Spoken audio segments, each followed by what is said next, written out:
Ladies and gentlemen, welcome back to Driven Wyld. Today we are talking about advocates call NYPD's crackdown on delivery workers of color racist. So one of the things that is relatively common in the gig economy is these articles that you'll see pop up, and they're basically talking about some police officer or series of police officers that arrest a delivery worker and then deliver the food themselves for the sake of PR. They never really talk about what they're being arrested for. They just want the promotion of being somebody who enforces the law, even though they don't talk about what they got arrested for. So with that said, we are talking about everything that's being said in this article, how it actually is for Doordash, UberEats, and Grubhub drivers, regardless of skin color and everything in between. But before we do that, let's go over a quick disclaimer. The content of this video does not contain, is never intended to be, legal, business, financial, tax, or health advice of any kind. This video is for entertainment purposes only. It is advised that you conduct your own research and consult qualified professionals before applying anything you find online. I also want to be clear that everything that we're going to be going over is very market to market and case by case, and what applies to me may not apply to you. Also, one other important thing I do want to mention is that this is not a political channel and has never been a political channel. It's not left-wing, right-wing, anti-cop, Black Lives Matter, Blue Lives Matter, pro-police, anything like that. We're just going over the facts of what is actually going on in these articles and in these reports. So with that said, let's get started. Newly published NYPD data on the city's criminal summons for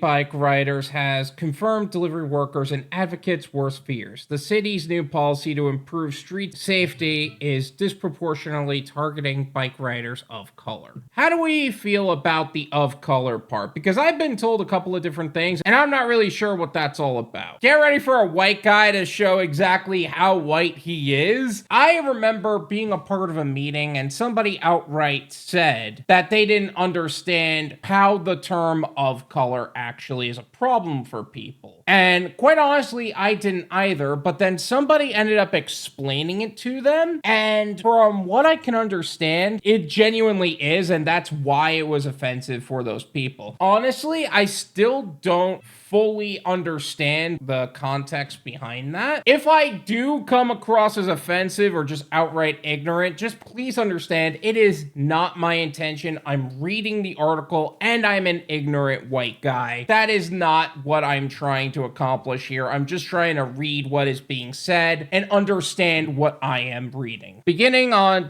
April 28, NYPD began implementing the controversial policy of issuing criminal summons to e-bike riders who committed civil infractions such as running a red light. Although NYPD insisted that the policy was intended to improve street safety, critics argued that the policy was a concealed crackdown targeting delivery workers, the majority of whom are immigrants of color. Okay, speaking as somebody who lives in Florida and there is no red light system, I don't understand how that could be considered a criminal offense. Like, I've been doing a lot of research recently on this subject, like the difference between a civil suit and a criminal suit, and that's simply because I have a couple of ongoing lawsuits. I'll go into that in a different video. But I do want to note that this is a very weird thing for people to be targeted for. Like, I 100% understand how somebody shouldn't be running a red light and they should be paying a fine for that. But issuing criminal summons to those people, like, what's the purpose of that exactly? According to the data, during the second quarter of this year, from April through June, 83% of criminal summons for bike and e-bike related infractions were issued to predominantly Black, Hispanic, and Asian riders. Specifically, over 80% of the 37,000 criminal summons issued for disobeying traffic signals were issued to New Yorkers of color, a 260-fold increase for the first quarter. Okay, well, they got hit with a summons summons on the subject, and yes, that does look odd to say the least. But is that because they were riding a bike and disobeyed a traffic signal, or was that because they were a delivery worker? I feel like there's more to this. I don't even think they even mentioned delivery worker yet. At least in terms of the article, they only mentioned it in the headline. Along with criminal summons issued for the civil infraction of sidewalk riding doubled in the second quarter of this year with nearly 600 summons. And just like the criminal summons, riders of color were disproportionately targeted, receiving 88% of the summons of that infraction. White bike riders also see an increase in summons from 35 in the first quarter to 648 in the second, yet the number of tickets issued to white people only represented 13% of the total tickets for bike infractions. Okay, that's odd because there is a significant jump in the number of people receiving those summons, but not a number that is about tickets. What's going on with that? Overall, the number of criminal summons issued to Latinos categorized as Hispanic by the NYPD increased. Latino bike riders issued 1,950 summons in the second quarter compared to the 226 summons they received in the first, a 763% increase. Black bike riders also saw a steep increase in criminal summons from 228 during the first quarter to nearly 1,500 in the second. It seems to me like more people were just blowing through those lights in general, but it's also could very well be they were just getting their shit together. This is a new law, right? Like, it does sound like, hey, they were getting things rolling. They were recalibrating what they had to, and therefore it was more effective in the second quarter than it was the first. That's just odd to me. Also, why aren't we calculating a percentage increase for whites as we are for blacks and Latinos or Hispanics? It sounds like they're trying to spin a story here. Whether or not it's inaccurate is not the point. They definitely seem like they're trying to spin a story. That doesn't make their points invalid. It just shows that they're presenting information differently. The NYPD did not respond to Documented's multiple requests for comment. What, do you want them to incriminate themselves even though you've asked multiple times? They're not going to. Doordash delivery worker Kadim, who provided only his last name, was issued a criminal summons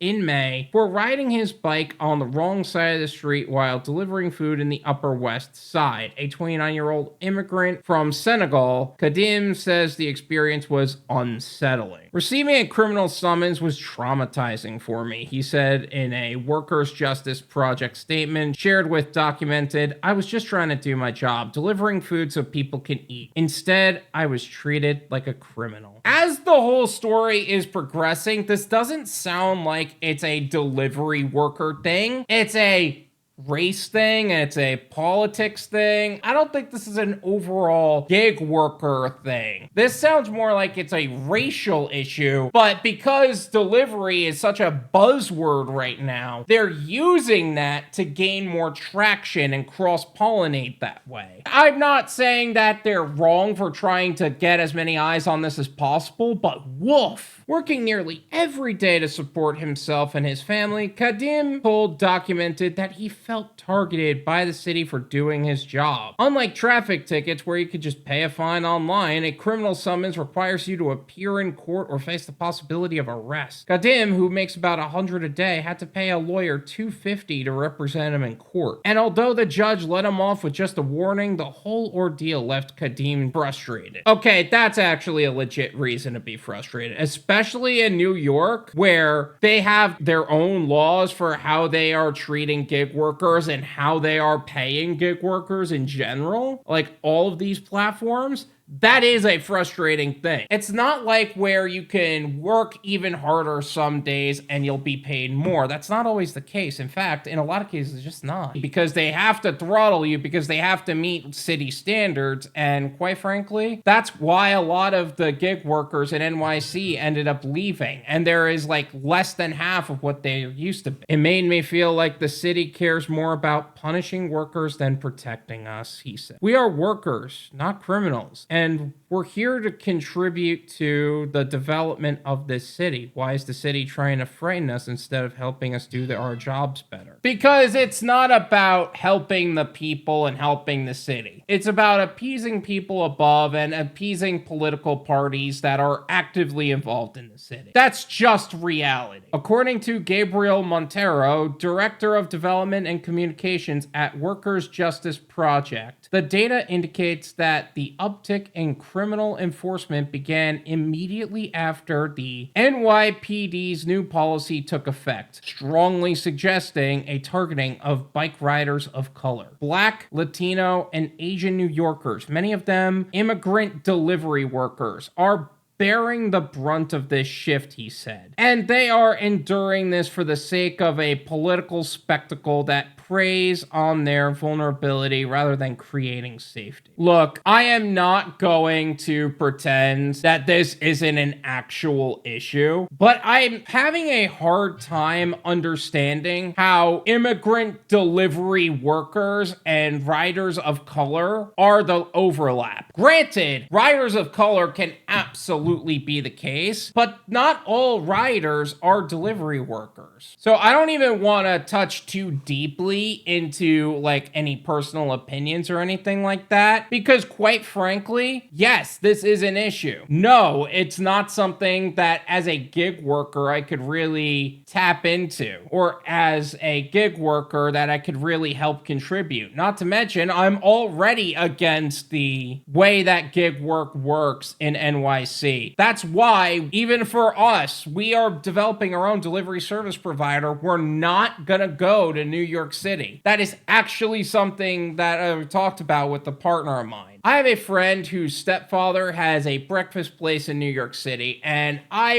reached out to my partner to say, hey, maybe we could help these guys too. We can't work in NYC. It is financially irresponsible to do so. And it sucks because it's not like the person did anything wrong. It's just the overall politics of NYC is just gross. Either way, I really hope there is a change in NYC from the riders of color to how gig work actually operates in NYC. But for me personally, I just don't want to be anywhere near this. I just don't see it going anywhere good. Thank you so much for watching. I really appreciate it. As always, make sure to hit the like button, subscribe if you're new. If you guys do want to learn more about how the gig economy works rather than the racial stuff that I had to talk about in this video, make sure to check out my website, drivenwyld.com, if you'd like to learn more about the services and gig platforms that I've talked about in the past and are offering to gig workers today. Also, if you want to stay on the cutting edge of what's happening in the gig economy today, make sure to check out my new channel, Gone Wild Clips and Podcasts, where Bud Soda and I take the live streams that we have on Thursday nights at 9 and cut them down into more digestible clips and post them onto this channel. Also, check out my Patreon for more exclusive clips and full-length live stream replays and other membership perks for the self-employed individuals who want to grow and scale their business.